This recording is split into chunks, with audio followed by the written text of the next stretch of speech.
Saudações, leitores e seguidores, sejam bem-vindos a mais uma edição do nosso Núcleo de Formação Liberal.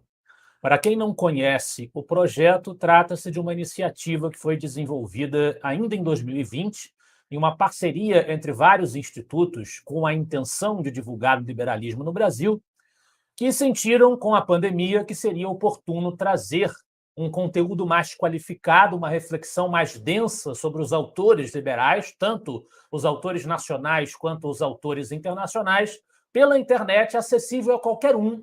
Essa transmissão ao vivo é feita através do Facebook do Instituto Liberal e do canal do Instituto Libercracia no YouTube. E cada mês nós temos um tema. Antigamente, nas primeiras 2 temporadas do projeto, eram sempre autores. A partir da terceira e hoje na 4ª temporada, no 33º mês que nós estamos começando com este encontro, nós já estudamos também temas e obras. Escolhemos um livro para ser estudado no mês, uma obra referencial, como nós já fizemos com alguns trabalhos do professor Antônio Paim, ou temas, como nós já fizemos com constitucionalismo, por exemplo. Nós temos, então, o estudo desses temas mensais, sempre com base em encontros em que os representantes dos institutos que integram o projeto estão convidados a debater e a conversar sobre o assunto, mas tendo em cada encontro, e aí a quantidade de encontros varia a depender do mês e do tema, pode ser um encontro, podem ser 2 ou até 3, em cada encontro nós temos um relator responsável por expor o tema, abordar o tema durante um certo tempo sem interrupções, e, na sequência, nós temos o espaço aberto para a participação dos representantes dos institutos que integram o projeto e também a participação, quer com comentários, quer com perguntas, do público que estiver acompanhando a transmissão ao vivo. Desde o começo desse projeto, que, como nós dissemos, tem por objetivo qualificar a apreensão do conteúdo da tradição liberal pelos nossos liberais e construir, como já construiu, de fato, um rico acervo de conteúdo introdutório sobre os temas de importância para a reflexão liberal, nós já estudamos, fazendo a nossa tradicional retrospectiva.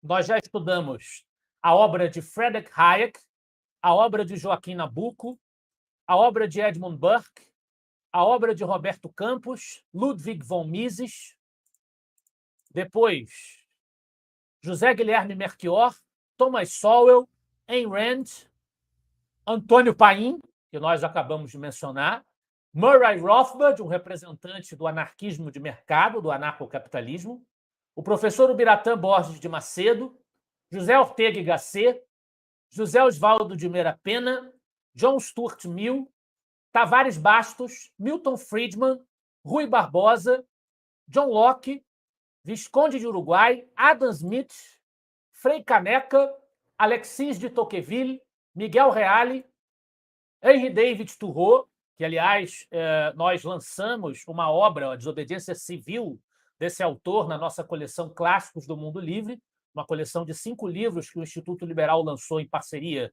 com a Atlas Network. Depois, aí nós introduzimos os temas, estudamos a presença do liberalismo na independência do Brasil, estudamos Hans Hermann Hoppe, continuando a estudar, portanto, os referenciais do anarcocapitalismo, o professor Eugênio Goudin, encerrando a temporada passada do Núcleo de Formação Liberal, e aí nós já começamos esta temporada estudando obras. Estudamos Evolução Histórica do Liberalismo, do professor Antônio Paim, organizador, com vários outros grandes autores, alguns dos quais participam dos nossos encontros do Núcleo de Formação Liberal, como o nosso caríssimo professor Ricardo Vélez Rodrigues. História do Liberalismo Brasileiro, também do professor Antônio Paim. Constitucionalismo, um tema que foi abordado num encontro único riquíssimo pelo nosso ex-presidente Bernardo Santoro. Positivismo. E no mês passado nós estudamos Carlos Lacerda, que também foi um encontro único em que eu fui o relator com base na minha obra Lacerda, a Virtude da Polêmica.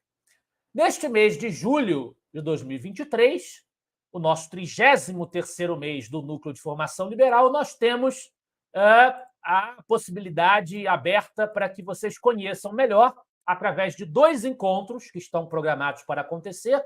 O de hoje é o primeiro, os fundadores do Instituto Liberal, aqueles responsáveis pela fundação desta instituição, que completou, no último dia 16 de janeiro, seus 40 anos de existência.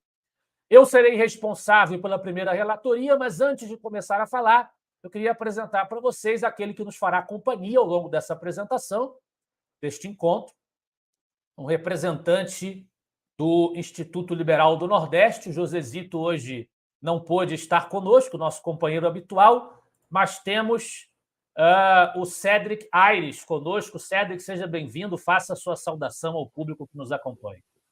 Olá, Lucas, tudo bem? Eu estou aqui falando de Recife, né? Meu nome é Cédric, eu sou professor de filosofia do Instituto Federal de Pernambuco, estou lotado no campus de Afogados da Engazeira. E aí o Josezito também está aqui em Recife visitando a família dele e pediu que eu chegasse aqui só para representá-lo, aparecer, né? E não vou poder ficar muito tempo, porque também como estou visitando aqui a cidade, tem um aniversário de um bom amigo meu de infância para visitar daqui a pouco. Perfeito, Cédric. Bom aniversário depois do nosso encontro. Tentaremos ser breves, até porque o tema não é tão longo, mas por isso mesmo, sem mais delongas, vamos logo à nossa apresentação. Lembrando aos interessados, já vou colocar aqui em layout solo, lembrando aos interessados que nós oferecemos, já na nossa descrição, no link da transmissão ao vivo no Facebook e na transmissão ao vivo do YouTube, nós oferecemos um link para os interessados obterem um certificado de participação, inscrevendo-se. Quem quiser, está aberta a essa opção. Bem, o tema de hoje, como nós já dissemos, nós estamos neste mês de julho estudando os fundadores do IL.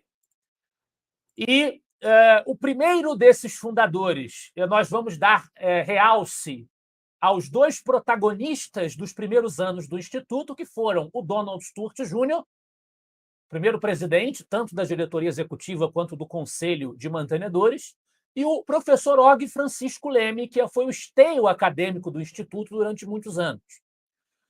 Hoje, o encontro se destina a estudar o pensamento do Donald Sturt Jr., com minha relatoria, e nós indicamos como obra de referência o opúsculo O que é o Liberalismo, que é o livro mais famoso do Donald, que teve aí edições mais recentes lançadas pela LVM Editora, e com a marca agora anexada, a marca, o selo do Instituto Liberal. Nós divulgamos este livro no nosso site porque é a obra do nosso grande fundador. Então, como presidente do Instituto Liberal, me incumbi de fazer essa exposição breve sobre o pensamento do Donald Sturt, a vida e obra deste grande homem responsável por um capítulo importante da história do nosso liberalismo, e indiquei o que é o liberalismo como obra de referência, como não poderia deixar de ser. No entanto, eu vou fundamentar a minha apresentação no meu artigo, publicado na revista Mises, Interdisciplinary Journal of Philosophy, Law and Economics, a edição de 2021, 9, um artigo intitulado A Escola Austríaca no Pensamento de Donald Sturt Jr., que é um artigo que resume o pensamento dele com base justamente nessa obra, O que é o Liberalismo. Então, como o nosso objetivo aqui, nos nossos encontros do Núcleo de Formação Liberal, é fazer apresentações que condensem o pensamento dos autores que nós abordamos, uma obra, um texto que eu escrevi, que publiquei, que já faz essa condensação, é nada mais adequado que esse texto seja usado como base para a nossa apresentação. E ele se destina, efetivamente, a destacar o aspecto mais importante do pensamento do Donald Sturt, que é a influência da escola austríaca. Efetivamente, a principal referência teórica do Donald foi a escola austríaca, e isso diz muito sobre o movimento liberal contemporâneo, o porquê de essa escola econômica e teórica liberal ter ganhado tanta proeminência no movimento liberal contemporâneo. Isso muito se deve ao trabalho do Instituto Mises Brasil, propriamente dito, mas antes dele, ao trabalho do Instituto Liberal, fundado pelo Donald. Mais uma demonstração do quanto é importante conhecer essa figura que, infelizmente, não é tão explorada pelos nossos liberais para compreender o momento atual do nosso liberalismo. Bem, todos nós, a essa altura, aqueles que acompanharam os encontros do Núcleo de Formação Liberal, nós já estudamos aqui inúmeros liberais brasileiros de diversas vertentes, diversas escolas dentro do liberalismo, nós já sabemos a essa altura que o liberalismo tem, apesar dos pesares, um rico passado no Brasil. Nós temos vários grandes autores e vários grandes líderes liberais que se destacaram representando essa corrente de opinião no passado do nosso país. No entanto, já no século XX, o nosso liberalismo se manteve por muito tempo desatualizado, por assim dizer, desatrelado dos grandes debates teóricos que eram travados entre os liberais do exterior.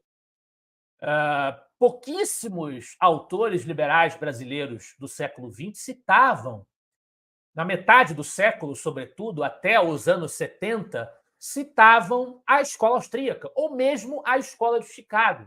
A gente poderia referenciar aqui o professor Eugênio Goudin, uma personalidade representativa dos debates intelectuais da metade do século XX, que se destacou pelo seu combate ao pensamento industrialista desenvolvimentista de Roberto Simonsen, que integrou a Sociedade Mont-Pelerin, que foi fundada pelo ativismo de grandes líderes liberais, principalmente o próprio Hayek, o próprio Friedrich Hayek, que foi um ícone da escola austríaca e venceu nos anos 70 o Prêmio Nobel de Economia. Mas o Goudin era uma exceção.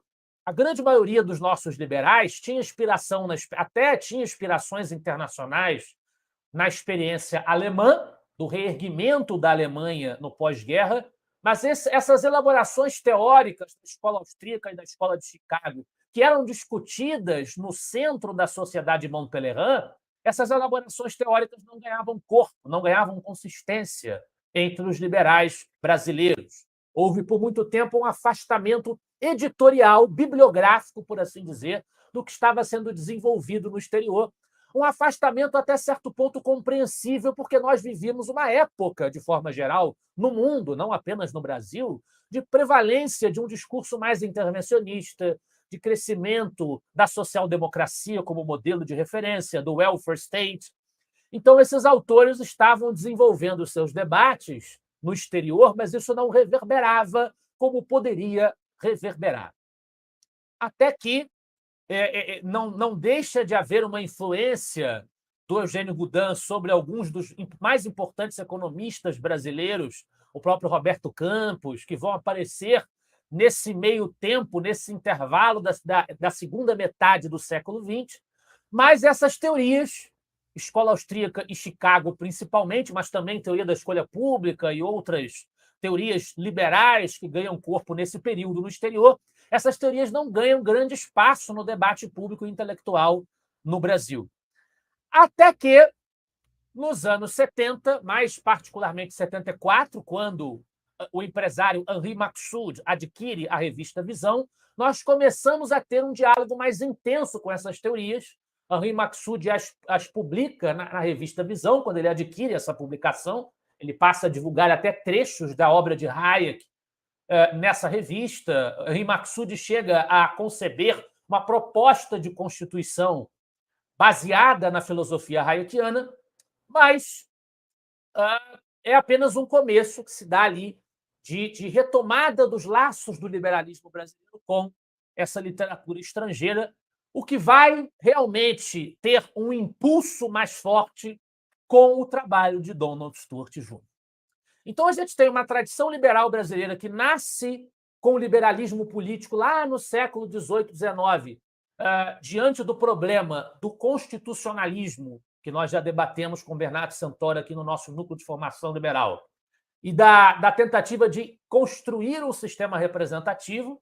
Ingressou já no século XIX a discussão sobre o liberalismo econômico, encontrando muitas dificuldades com a cultura patrimonialista do Brasil, mas até a década de 80 faltou, e no século XX esse problema ganha peso com esse afastamento dos grandes núcleos de elaboração teórica do liberalismo no exterior, faltou até a década de 80 um centro organizado de pensamento, de difusão de ideias, cuja missão fosse difundir, em primeiro lugar, algumas das principais obras do liberalismo que vinham sendo desenvolvidas no exterior.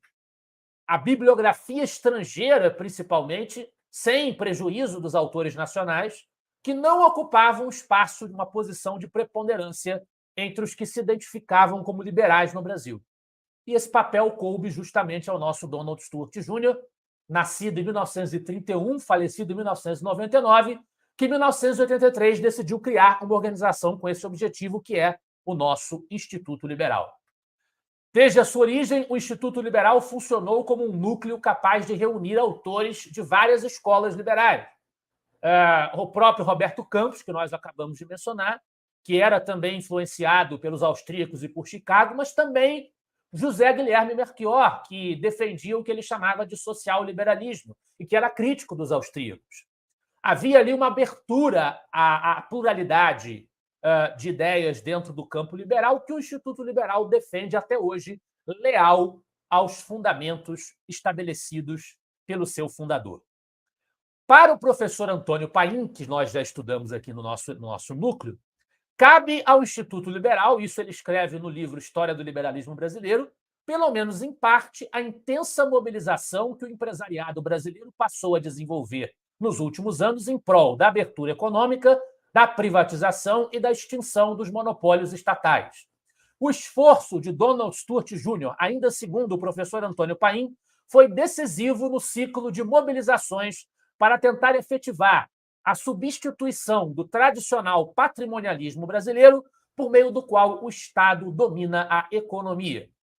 Então, isso, como se vê, embora o Instituto Liberal não tenha sido criado apenas para fazer isso, ele serviu também como um espaço de exposição para um certo público crescente, pela primeira vez, as ideias dos autores da escola austríaca.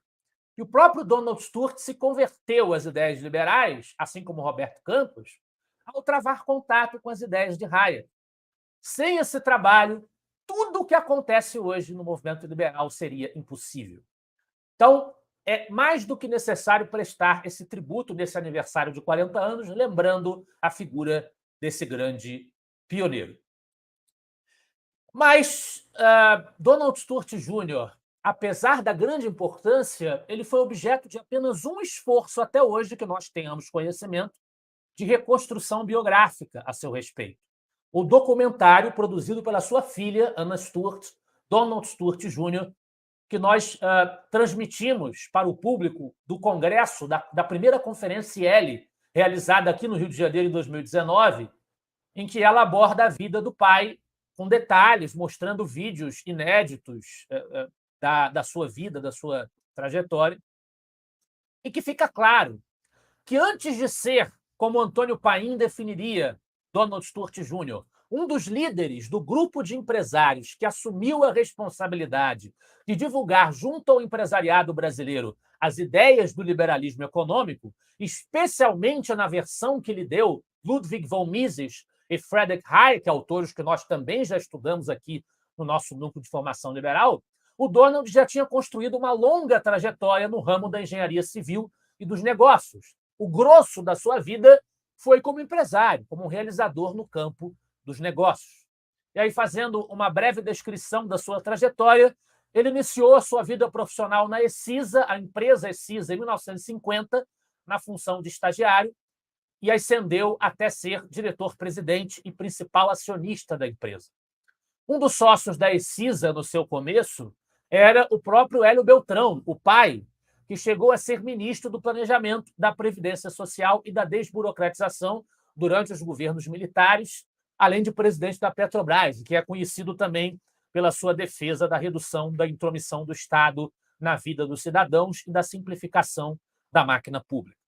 Ainda como funcionário, Donald Stewart Jr. participou da construção de Brasília, porque gerenciou a filial da Exisa durante a obra. Um detalhe curioso é que ele também teve uma ligação com o samba carioca. Ele foi diretamente responsável pela construção da sede da famosa escola de samba Estação Primeira de Mangueira e tinha uma relação próxima com sambistas do Rio de Janeiro, de relevância. Era extremamente apaixonado pelo hipismo. Donald Stewart se dedicou de forma amadora a praticar esse esporte. E, na liderança da ECIS, além de Brasília, também comandou a realização de outras obras importantes, trabalhando para o governo, inclusive fora do Brasil, como no caso da construção de uma grande estrada na Tanzânia, que foi motivo de estresse do Donald. Aquela obra foi importante para ele perceber a dificuldade que é trabalhar com o Estado. Essa experiência de relacionamento com o setor público ajudou a forjar, de acordo com o próprio Donald Stewart, as suas prevenções com a dinâmica de operação do Estado, a sua percepção dos problemas do Estado. Ele fala que, depois daquela obra na Tanzânia, ele decidiu que não queria mais ter qualquer envolvimento profissional com governos e transformou o rumo da carreira dele para comandar apenas a construção e gestão de shopping centers. Além dessa experiência pessoal de aborrecimento ao trabalhar com o Estado, Donald também, como nós já dissemos, travou o contato, chegou às suas mãos o livro O Caminho da Servidão, de Hayek. E, ao ler aquele livro, ele sentiu que estava experimentando algo diferente, que ele não via sendo dito pelos intelectuais e pelos políticos brasileiros na sua época. E ele se converteu ao pensamento liberal. Assumiu para si a missão de difundir esse pensamento. Travou contato com José Guilherme Melchior, O. Guilhem, Meira Pena, Roberto Campos e outros intelectuais liberais para a fundação do Instituto Liberal em 1983, constituído como uma sociedade sem fins lucrativos, mantida por doações privadas, inspirada no exemplo de outras think tanks fundadas no exterior, principalmente o Institute of Economic Affairs, que foi fundado pelo Anthony Fisher, na Inglaterra, em 1955. Era o início de uma longa sequência de palestras, discursos, colóquios e a tradução de livros, de maneira desvinculada de qualquer envolvimento partidário, sempre militando exclusivamente pelos princípios do liberalismo. Tarefa que vem sendo feita até hoje. Munido desse exemplo do Hayek, o exemplo da Montpellier, o exemplo do Institute of Economic Affairs, o exemplo dessas instituições estrangeiras, o Stewart criou o IEL como uma espécie de organização dos intelectuais liberais, mas, além de reunir e facilitar a troca de ideias, ele também entendeu que precisava trazer algumas dessas ideias ao grande público que as desconhecia e, principalmente, a lideranças de diversos setores da sociedade, do setor acadêmico ao setor político. Surgiram, assim, institutos liberais em diferentes estados, reunidos em 1988 para estabelecer uma declaração conjunta de princípios, refletindo balizas que cada um deveria seguir. Infelizmente, a maioria desses institutos desapareceu depois, mas o Instituto Liberal original, que eu tenho a honra de presidir, permanece em atividade. Além de publicar pela primeira vez obras de autores da Escola Austríaca de Economia, o IEL também divulgou o pensamento de autores como o francês Frédéric Bastiat, a russo-americana Ayn Rand, entre muitos outros, e também publicou pensadores nacionais, como o professor Alberto Oliva e o professor Ricardo Vélez Rodrigues. O Donald Stewart faleceu em 1999, aos 68 anos, defendendo até o fim da vida as teses do liberalismo, tanto na dimensão política quanto na dimensão econômica. A parte mais importante da sua obra é a sua realização prática e institucional, é a fundação do IEL.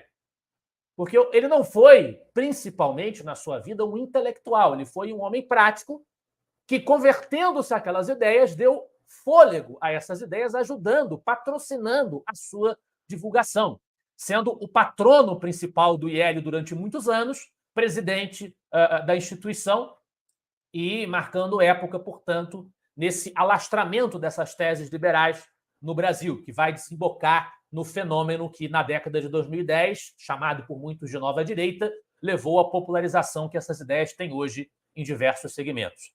O grosso da sua obra foi prático e não teórico.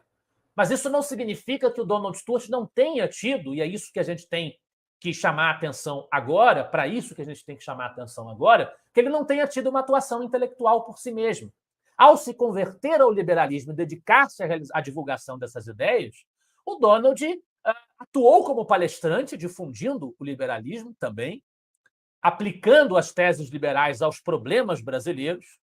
Ele traduziu do próprio punho mesmo sem ter vivência profissional acadêmica ou como tradutor, ele traduziu do próprio punho Ação Humana, de Mises, aquele calhamaço de mais de 1.000 páginas. E a versão do Donald, da tradução do Ação Humana, até hoje é a versão de referência no Brasil. E o Donald escreveu alguns trabalhos curtos. O principal deles é esse livro, O que é o Liberalismo, que tinha o objetivo, é um livro bem curto, e tem o objetivo de servir de introdução, efetivamente, à proposta que o Instituto Liberal divulgava. Esse livro ele serve como um primeiro contato do interessado com a temática liberal. Aí, depois de ler o que é o liberalismo, o leitor pode partir para outras literaturas, também introdutórias, mas que abram mais o leque às diversas vertentes do liberalismo, porque o empresário Donald Stuart Jr. ele desenvolve o tema de uma maneira que fala a todos os liberais, mas existe um enfoque no pensamento da escola austríaca.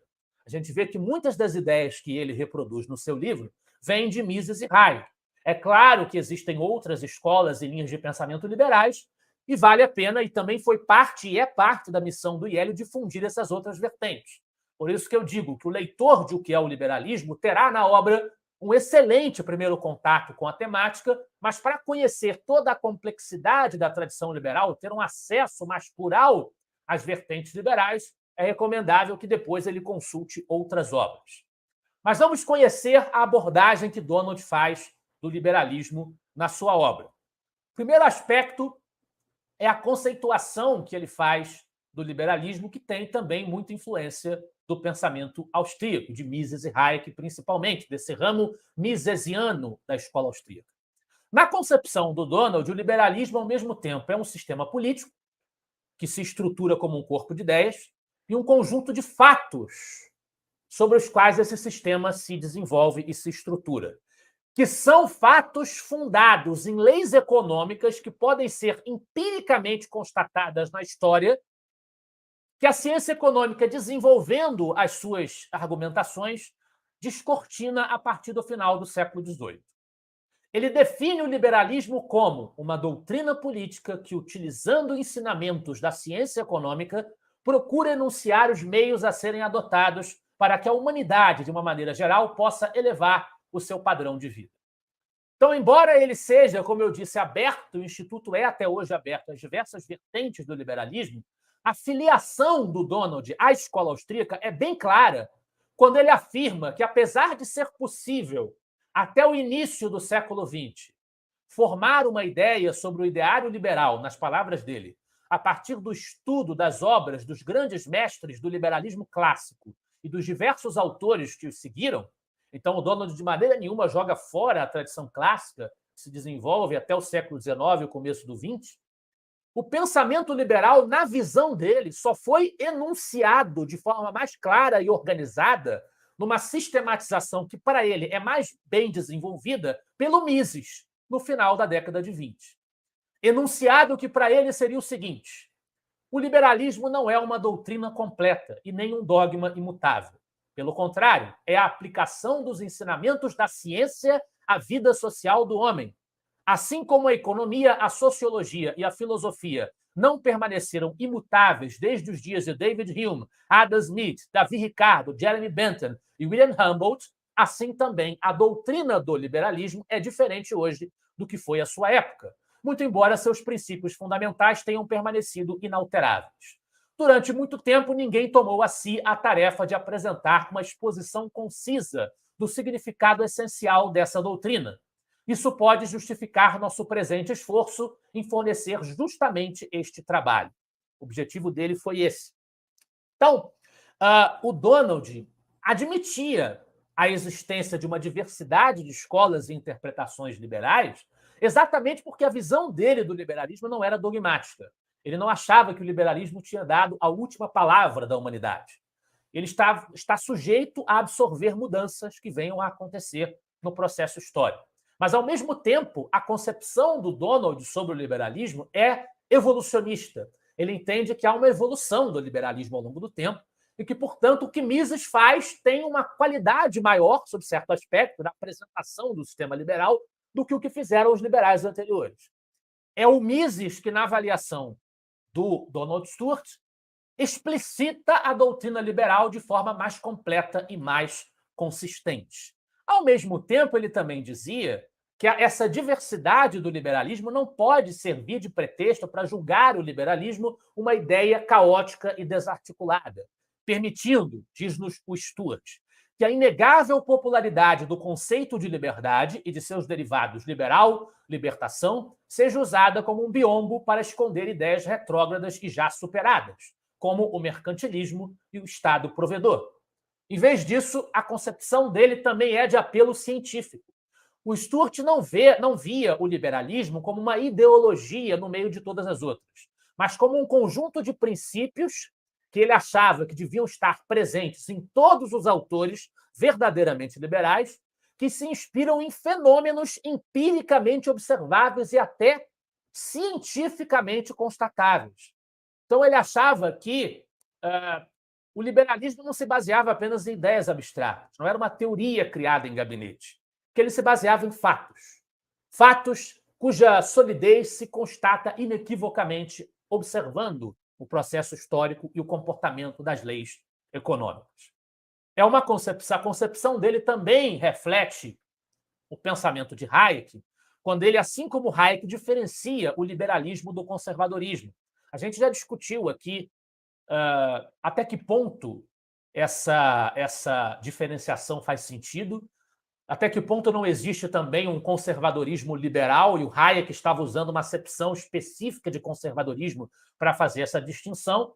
Eu não vou reproduzir essa discussão aqui, porque vocês vão encontrar isso nos meses em que nós abordamos, por exemplo, o Visconde de Uruguai, né? Vocês vão encontrar discussão sobre essa palavra conservador. Também no próprio estudo do Hayek, lá atrás, vocês vão encontrar isso, se vocês consultarem os meses anteriores do Núcleo de Formação Liberal.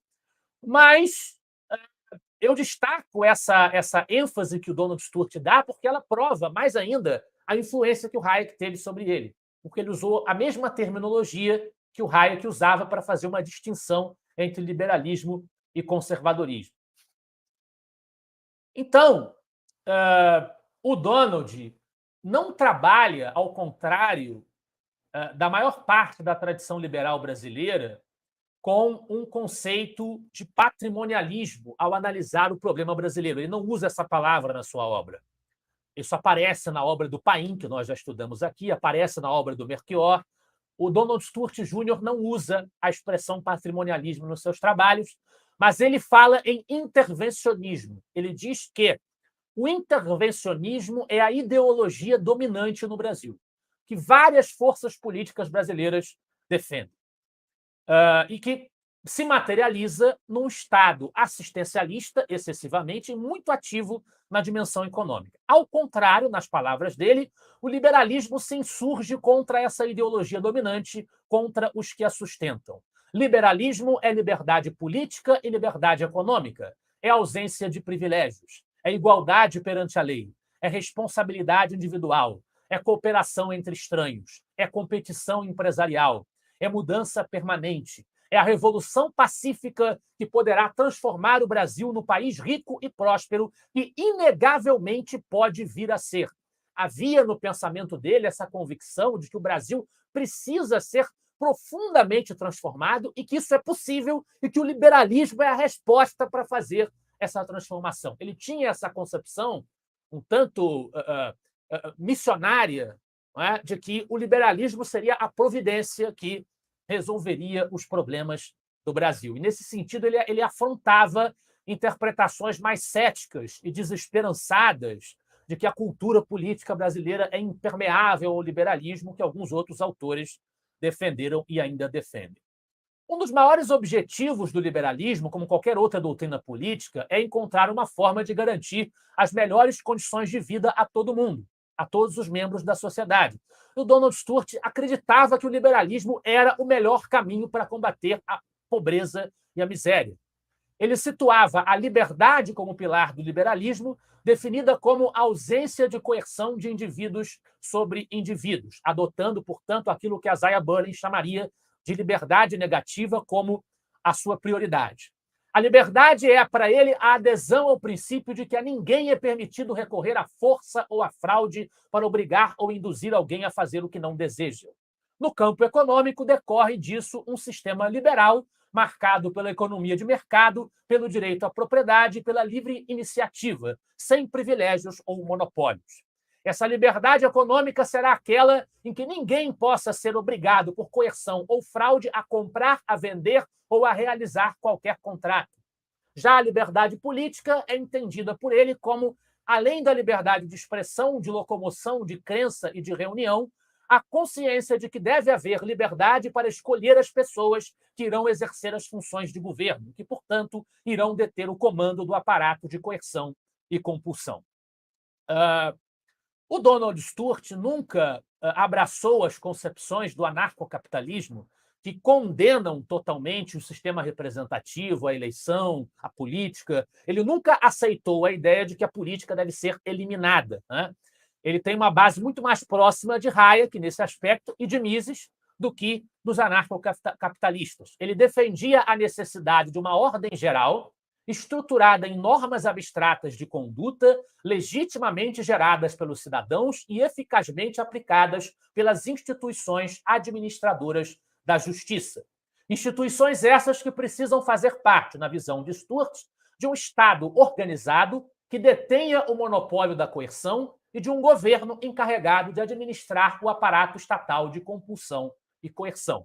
Um Estado mantido por meio de impostos, portanto, Donald também não vai na direção objetivista da Ayn Rand de negar os impostos, ele defende os impostos, definidos pela Assembleia Legislativa e apresentados da maneira mais simples possível, né? Que demonstra que ele também não abraçava a ética libertária de roupa, no sentido de concluir que o imposto essencialmente é imoral, é um roubo, não pode existir. O Donald não chegava a essa afirmação. Ele ficava mais no ponto de vista misesiano de que o anarquismo não faz sentido e que, portanto, não faz sentido questionar também o próprio imposto. Ele considerava o Estado simplesmente necessário e, portanto, teria de haver impostos, como Mises falava, para manter em funcionamento o aparato social de compulsão e coerção, são necessários gastos em trabalho e em mercadorias.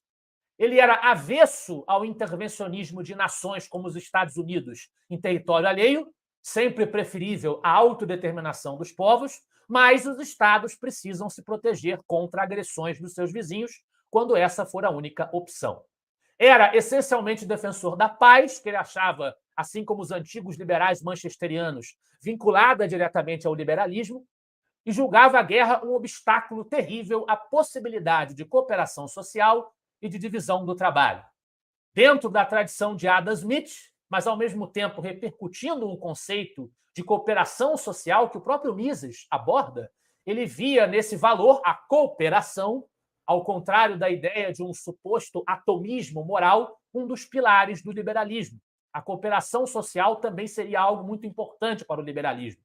O Estado liberal deveria ter como seus principais objetivos manter um clima de paz e tranquilidade nas suas fronteiras e usar o aparato de coerção e compulsão para impedir e, eventualmente, punir um cidadão que queira usar de violência ou fraude para atingir seus objetivos.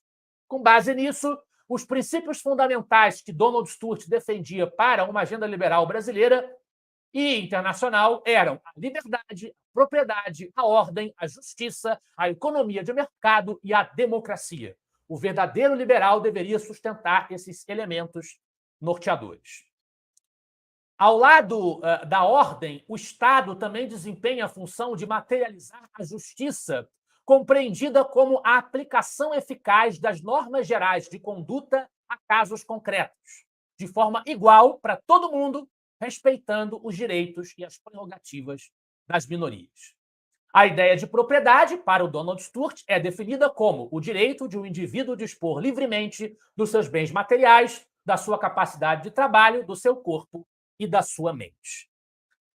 Do ponto de vista da democracia, aí é um ponto importante de ser ressaltado, apesar de o Donald Stewart estabelecer a democracia como um dos princípios do liberalismo, ele não era um defensor completo da democracia tal como nós a conhecemos contemporaneamente. O Donald tinha uma preferência pelo sistema demárquico do Hayek, que era aquela tese de que nós teríamos um sistema em que o poder legislativo ficaria nas mãos de um grupo de juristas que seriam nomeados para ocupar o posto ali por ali 15 anos o mandato, e depois, nem antes nem depois, eles poderiam ter um mandato eletivo em qualquer cargo político que fosse. O Donald acreditava nessa proposta demárquica que o Hayek defendeu durante um período da sua trajetória intelectual como sendo o caminho necessário para podar o excesso de legislações que, na prática, aumentavam a esfera política e jogavam o Estado para dentro da vida do cidadão. O Donald Stewart chegou a acolher a sedução da proposta demárquica hayekiana como um caminho necessário para atingir esse objetivo. O professor Paim, por exemplo, é um crítico da demarquia. Nós já vimos isso quando nós estudamos o pensamento dele. O professor Paim não acredita na proposta demárquica, acha até que a proposta demárquica não tem muito a ver com o liberalismo, que foi uma bola fora do Hayek, e, portanto, ele também achava que isso era uma bola fora do Donald Stewart. É uma questão da divergência de opinião entre eles, mas o Donald, pragmaticamente, não podendo estabelecer no Brasil um modelo demárquico, ele pragmaticamente defendia a democracia, o respeito à democracia, a tentativa de, dentro da democracia, restringir, diminuir o tamanho e as atribuições do Estado. E, nesse sentido, ele afirmava que é indispensável que haja eleições periódicas, que os indivíduos possam se organizar em torno de ideias e princípios que considerem mais adequados para a sociedade e que possam formar partidos políticos de qualquer natureza. Essa liberdade de escolha precisa estar protegida por salvaguardas de forma a impedir que um partido político, eventualmente no poder, venha a utilizar o aparato de coerção para suprimi-la.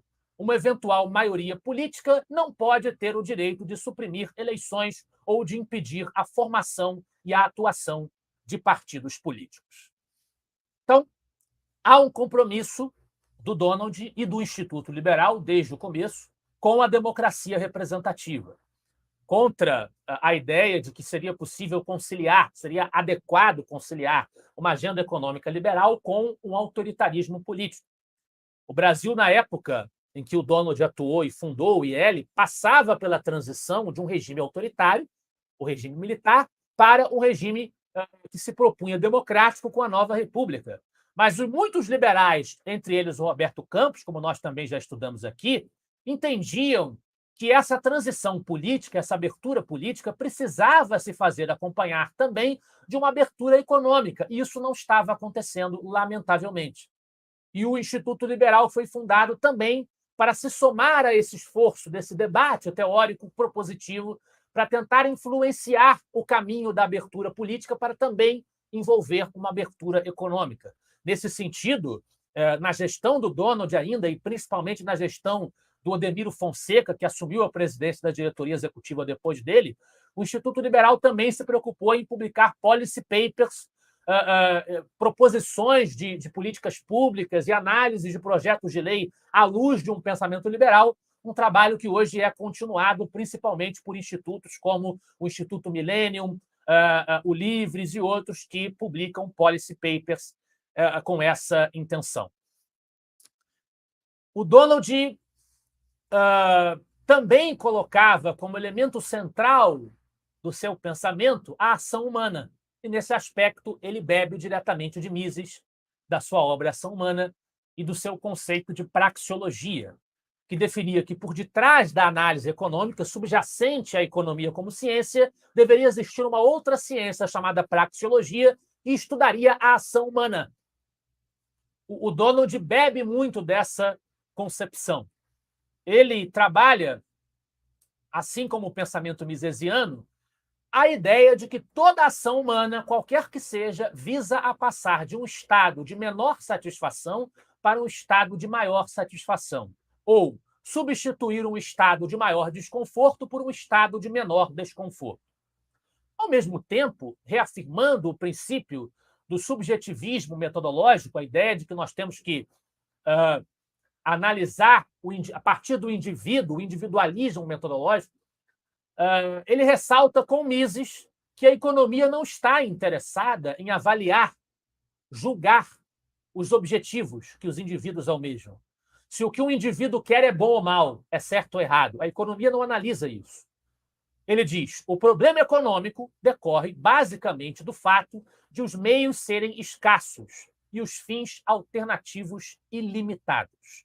Ao utilizar um meio escasso para atingir um determinado fim, qualquer que seja, certo ou errado, não importa, isso é uma outra discussão que cabe à ética e não à economia, o homem renuncia a inúmeros outros fins que poderiam ser atingidos com aquele mesmo meio.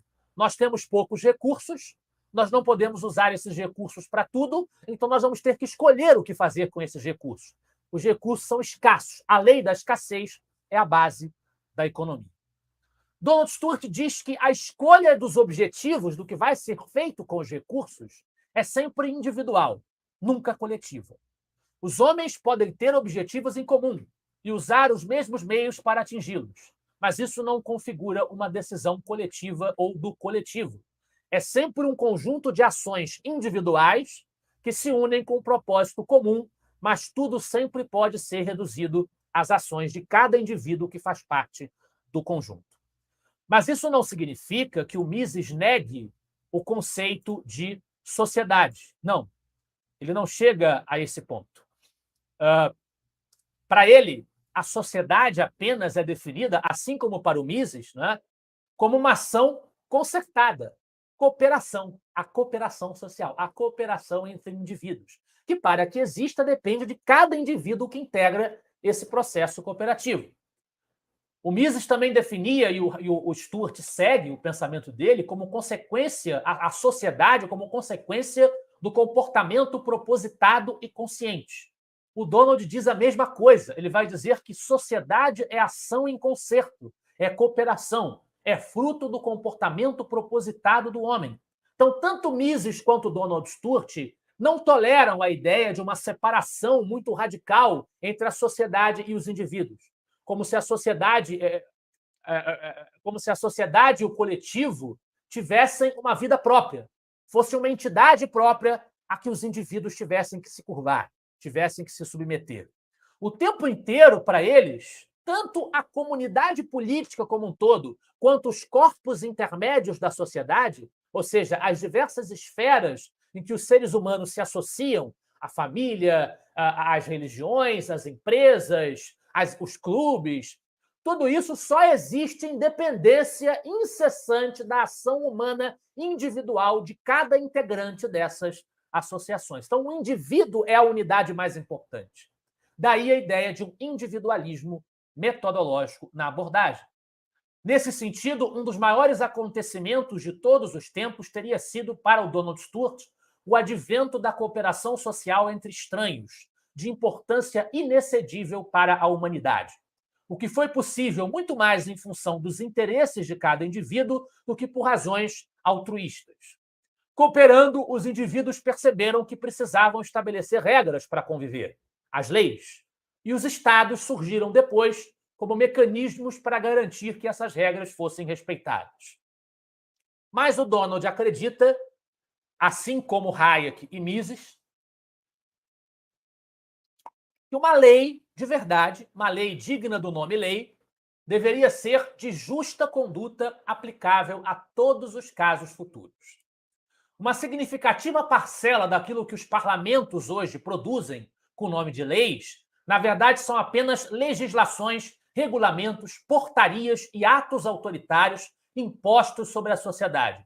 Um problema que, justamente, como eu já disse, o Donald Stewart gostaria de tentar resolver adotando a receita do Hayek da demarquia, que não avançou.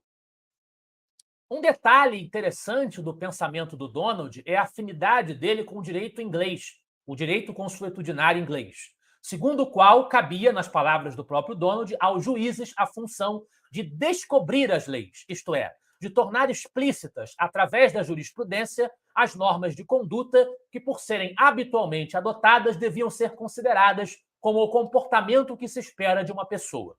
A descoberta das leis significa a identificação do que funciona e do que não funciona, porque as boas regras, na visão dele, apenas são boas porque guardam uma relação direta com o que a realidade impõe. Tem um diálogo direto com as questões reais do povo, da sociedade. A imposição de leis abstratas que contrariem essa realidade só poderá ser feita pelo aumento da coerção. Na medida em que isso ocorra, a sociedade livre transforma-se em uma sociedade submetida a um poder autoritário, seja ele o monarca, o déspota, o ditador militar ou o representante de uma eventual maioria que controla um Estado todo-poderoso. Uma vez que se estabelecem as regras e nós temos um Estado, existe um ambiente em que se devem determinar prioridades e objetos a serem produzidos. O melhor meio para fazer isso, assim como diziam Mises, Hayek e todos os austríacos, é a cooperação social através do mercado e não o planejamento centralizado, feito por um corpo burocrático ou até por uma pessoa que se julga dotada de plenos poderes para fazer isso. O mercado é mais eficiente, porque nenhum indivíduo é capaz de concentrar na sua cabeça todas as informações necessárias para avaliar a produção e os objetivos que a produção visa atender, exatamente como Hayek falava do problema do conhecimento. O Donald diz a mesma coisa. Ele também define o mercado como um processo de transmissão de informações, de novo, exatamente como Hayek. E essas informações se materializam sob a forma dos preços. A deliberação dos indivíduos na sociedade quanto a consumir ou não um produto é uma informação que os indivíduos transmitem ao mercado e isso impacta na decisão dos vendedores e dos produtores. Por isso, o problema do intervencionismo, porque o intervencionismo do centro, por obra do Estado, sem ter a apreensão total desse complexo processo de trocas de informações localizadas e restritas, ele impõe uma informação falsa ao mercado e distorce esse jogo, e isso vai gerar problemas para a economia, para a sociedade. As diversas categorias de intervenções estatais no mercado, para Donald Stewart, deformam os preços e, portanto, deformam as informações a serem processadas pelo mercado. Quanto maior a intervenção, maior a deformação dos preços e maior a desinformação daí decorrente, o que pode estimular uma produção exagerada, feita por um subsídio, né, que provoca uma demanda fantasiosa, ou pode desestimular produtos que de fato interessariam os consumidores a médio e longo prazo. Por fim, o Donald dá um espaço muito grande no livro para refletir sobre a função do empresário nesse contexto.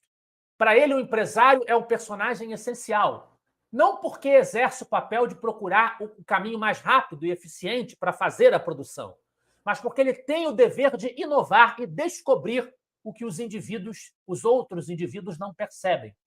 E aí eu me permito ler o que o Donald escreveu sobre o assunto. A atividade empresarial pura, que diz muito dele mesmo, que foi empresário, é um processo de descoberta. O papel do empresário puro é estar alerta para perceber oportunidades que até então passavam despercebidas. Descobrir oportunidades inexploradas exige um estado de alerta, alertness. A economização e a otimização por si mesmas não são capazes de gerar essa descoberta. A atividade economizadora só pode deduzir melhoramentos que estão implícitos no conhecimento existente, mas não lhe é possível descobrir, porque, por definição, a descoberta não está implícita no conhecimento existente. O que gera oportunidades de lucro empresarial puro é a imperfeição do conhecimento existente entre os participantes no mercado. O processo gerador de lucro é, portanto, um processo de correção da ignorância dos participantes no mercado. É um processo de remoção da ignorância. A descoberta de uma oportunidade de lucro representa a descoberta de alguma coisa obtenível em troca de nada, algo obtido depois de pagos todos os custos. Ou seja, o lucro puro tem custo zero. O lucro puro é gerado ex nihilo, é criado a partir do nada. O valor assim gerado corresponde a uma verdadeira criação. O empresário por excelência para o Donald Stewart é alguém que faz descobertas até além do horizonte das possibilidades que sequer eram cogitadas, o que faz dele um criador. É uma atividade que é central na engrenagem do mercado e, portanto, merece ser remunerada. Daí vem o lucro. Então, o lucro não é a mais-valia que vem da exploração do trabalhador, como os marxistas acreditam. O lucro é a remuneração devida ao empresário pela sua criação e oferta dos meios de produção, para usar o palavreado marxista. O combate à figura do empresário e à sua atividade, também, portanto, ao seu lucro, significa lutar por impedir que essas inovações apareçam e a remoção de nossa ignorância e, portanto, a correção dos erros que cometemos em virtude de nossa ignorância. A ação humana do empresário, quando ele identifica um problema e uma possibilidade visando o lucro, sim, mas quando ele vê um problema e quer atender aquele problema para que as pessoas comprem dele, avaliando com muita dificuldade, porque não é fácil fazer essa avaliação. As informações fornecidas pelo mercado, seguindo essa regra de buscar uma situação de maior conforto, a regra praxeológica, ele permite que as necessidades dos consumidores sejam atendidas. Mesmo necessidades que o próprio consumidor sequer sabia que tinha. Cria comodidades que sequer se imaginava que eram possíveis. E, para isso, é preciso que haja liberdade de entrada no mercado, que não haja privilégios, que não haja endurecimentos de setores privilegiados pelo Estado, portanto, que haja liberalismo. A competição precisa existir para trazer benefícios a todos, quanto mais livre e abrangente for. Uma competição nos estados, nas cidades, nos países. Apesar das experiências desagradáveis da competição, o fechamento de empresas, a demissão de empregados, é inconcebível para Donald Stewart uma organização social que não envolva algum tipo de competição, a menos que o líder supremo de um regime totalitário não seja, diz ele, de forma alguma indiferente, influenciado pela ambição ou pelo desejo de seus subordinados. Os indivíduos seriam indiferentes ao seu destino. Se as pessoas agissem dessa forma, já não seriam seres humanos. Por isso, uma das funções essenciais do Estado é assegurar a liberdade de entrada no mercado, de forma a possibilitar a maior competição possível. E, por isso, artifícios como reserva de mercado, protecionismo, carta patente, privando os indivíduos, os consumidores, dos benefícios que a competição ensejaria, devem ser combatidas e condenadas, o que irritava profundamente o Donald no cenário da economia brasileira hiperregulada e hiperfechada. Alguns autores liberais defendem a busca de uma igualdade de oportunidades. O Donald não gosta dessa expressão. Para ele, é impossível as pessoas terem oportunidades completamente iguais. Mas ele cede ao argumento liberal clássico de que, e hayekiano também, de que ao menos todos deveriam ter oportunidade de acesso à saúde e educação, a algumas necessidades mínimas, o que seria, na visão dele, extremamente desejável, não por configurar uma maior igualdade de oportunidades, mas por aumentar a competição.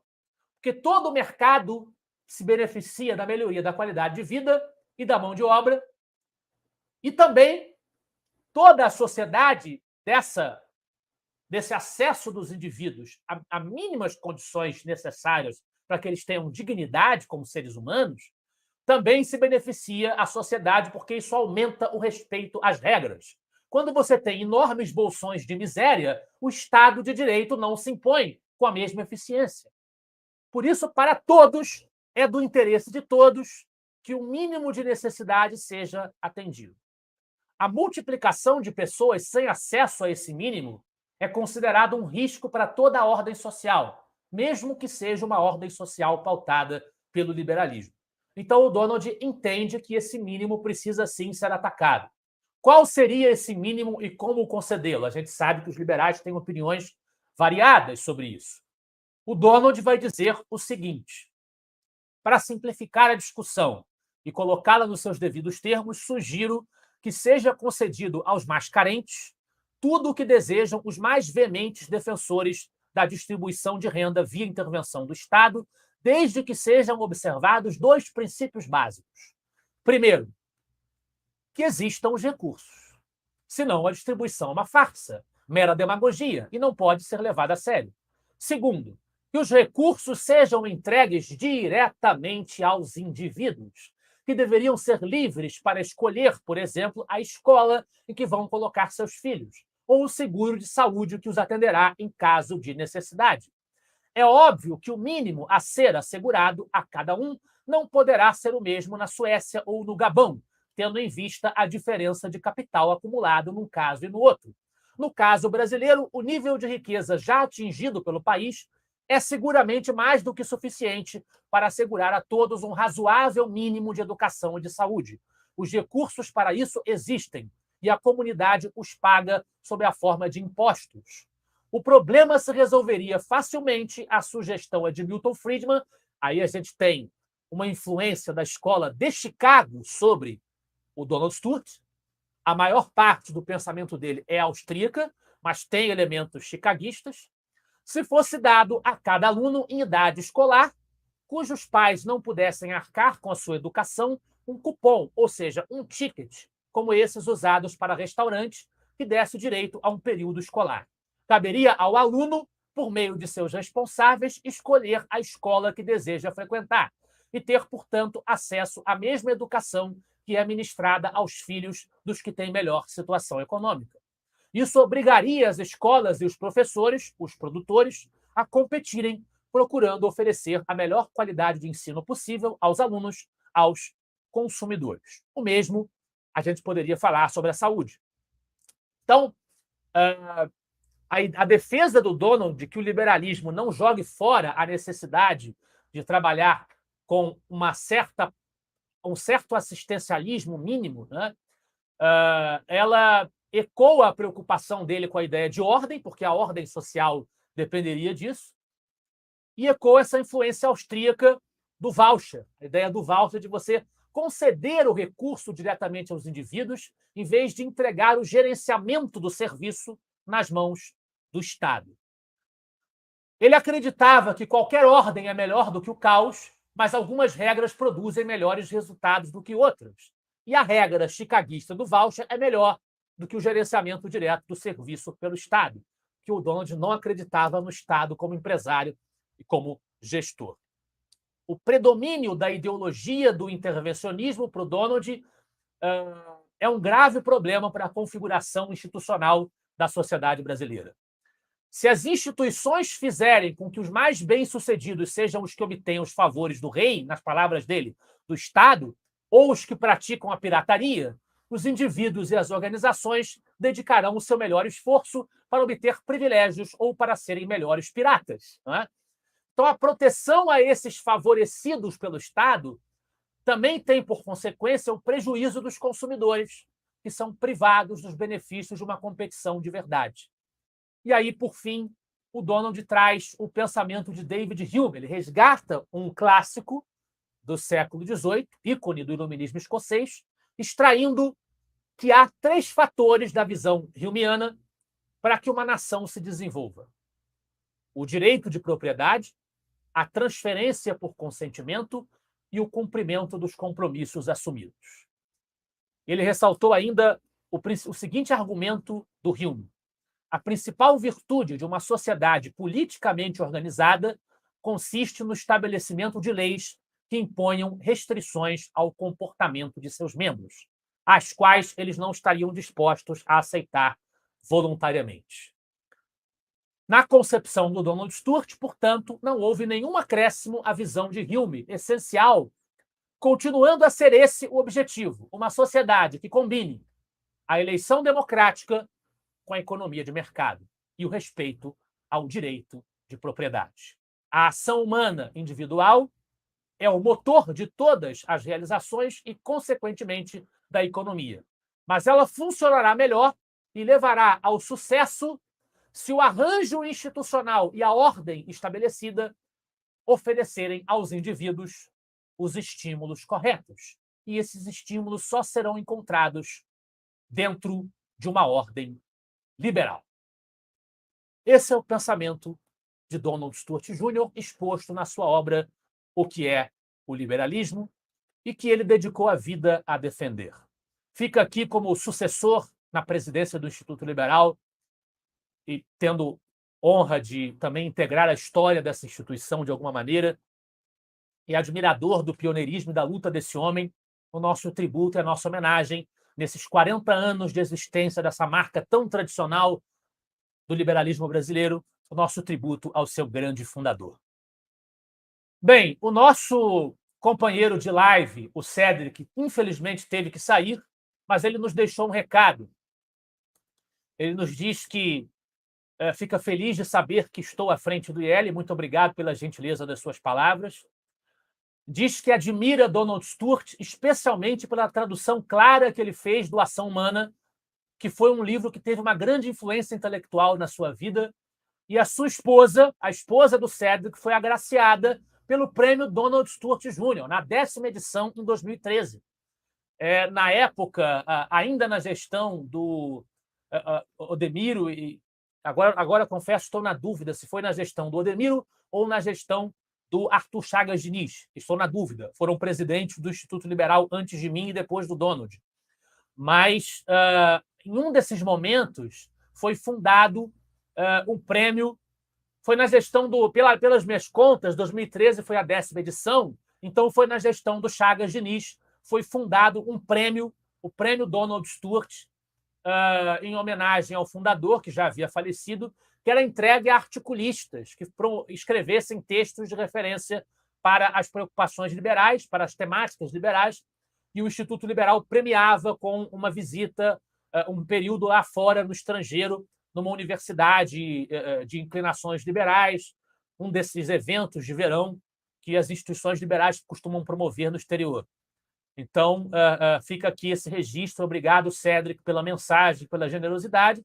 E nós temos também uma pergunta do público, do nosso espectador Rafael Henrique Rodrigues Silva. Tem um elogio aqui do Davi Lopes. Ótima exposição, parabéns, obrigado por compartilhar conosco. Obrigado, Davi. Uma pergunta do Rafael Henrique. Como ensinar o liberalismo e o neoliberalismo para pessoas de classes B e C? Como apresentar os benefícios? É uma pergunta difícil, porque realmente a atuação do Instituto Liberal, desde a sua fundação, e de muitas maneiras a minha também, não é, tem sido focada na difusão teórica das ideias, com base nas bibliografias. Então, são autores que certamente não vão chegar a todos os públicos da mesma maneira ou na mesma intensidade. Eu acho que toda a comunicação tem que ser feita adaptando. Em comunicação, a gente aprende isso, mas é autoevidente, adaptando o discurso à realidade daquele a quem nós nos dirigimos. Nós precisamos identificar, como comunicadores, quando nós estivermos nos dirigindo às pessoas das áreas mais carentes, né? E nós deveríamos ter mais oportunidades de fazer isso, porque nós não criamos muitas oportunidades de chegar até esses públicos. Talvez uma crítica que o movimento liberal deva analisar, deva apreciar, embora já existam algumas iniciativas nesse sentido. Nós precisamos adaptar o discurso, identificando na realidade daquelas pessoas os problemas que elas vivem que o liberalismo poderia resolver. Porque, em última instância, as pessoas estarão prioritariamente preocupadas na resolução dos seus próprios problemas. Então, se você mostrar que o liberalismo vai fazer com que ela pague menos impostos, o liberalismo vai fazer com que ela tenha... O sistema de voucher vai fazer com que o filho dela tenha acesso a escolas melhores, ou outros sistemas que alguns liberais defendem, como as charter schools. Eu não estou aqui, jamais fiz uma defesa dogmática dessa ou daquela vertente do liberalismo. Contribuições de todas as vertentes são bem-vindas, mas mostrar que essas soluções, que essas derivações propositivas do pensamento liberal têm algo a oferecer para resolver o problema dessas pessoas, é algo que os liberais precisam aprender a fazer melhor. Nós precisamos aprender a fazer melhor. aqueles que têm por determinada ocupação chegar até esses públicos, liberais que ocupem posições em associações de bairro, por exemplo.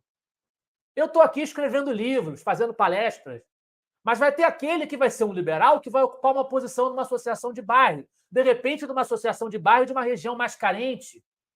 Ele tem que saber levar para as pessoas as propostas liberais, atacando os problemas que diretamente afligem essas pessoas. O Donald, ele tinha uma capacidade de fazer isso, de certa maneira, que o que é o liberalismo demonstra. Eu acho que é um livro que acho que qualquer um, mesmo as classes B e C, não vamos pensar também que as pessoas, por elas serem mais pobres ou mais carentes, que elas também não tenham capacidade de compreensão.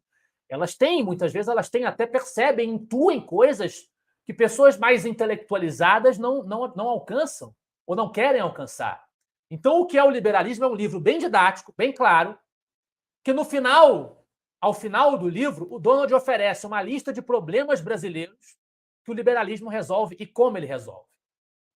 Então, esse tipo de material, eu acho que é o tipo de material que precisa ser voltado ao grande público para que o público perceba a eficácia do liberalismo no ataque aos seus problemas, às suas dificuldades. Mas isso só se faz fabricando e criando lideranças que façam essa comunicação, que levem essas informações. E essas lideranças, por sua vez, precisam estar bem formadas nos fundamentos teóricos. Por isso, a parte mais teoricamente, intelectualmente mais robusta também é muito necessária, porque as nossas lideranças têm que ter essa consciência na hora de passar para o grande público. E eu vejo que, lamentavelmente, muitas vezes elas não têm. Mas aí a gente estaria entrando em méritos que talvez não sejam oportunos para a nossa apresentação de hoje. Nosso objetivo foi prestar uma singela homenagem a Donald Stewart Jr., mostrar o tamanho da obra desse homem, ao qual nós tanto devemos, e que nós muitas vezes nem sabemos, muitos dos liberais nem sabem quem foi o Donald, não sabem o papel do Instituto Liberal para que tudo isso que nós vemos hoje existisse, para que houvesse essa popularidade de Mises e Hayek no Brasil. Então fica aí o nosso tributo. E no próximo dia 25, lembrando aos interessados que nós oferecemos aí um link para o certificado de participação para quem desejar. No próximo dia 25, ainda estudando os fundadores do IEL, concluindo o Núcleo de Formação Liberal de julho, nós teremos aqui o nosso querido amigo Alex Catarino, mais uma vez, no Núcleo de Formação Liberal, para conversar conosco sobre o pensamento de Og Francisco Leme, que, ao contrário do Donald, foi principalmente um intelectual, um acadêmico, o esteio acadêmico do IEL nos seus primeiros anos, e definiu muitos dos caminhos que o Instituto seguiria naquela época e até hoje. Então, fica o convite para que vocês estejam conosco novamente no próximo dia 25, estudando a vida e obra de Og Francisco Leme. E o nosso tributo, a nossa continência ao grande mestre e pioneiro Donald Stewart Jr. Os nossos parabéns ao Instituto Liberal pelos seus 40 anos de atuação em prol do liberalismo no Brasil e em língua portuguesa. Um grande abraço, até a próxima.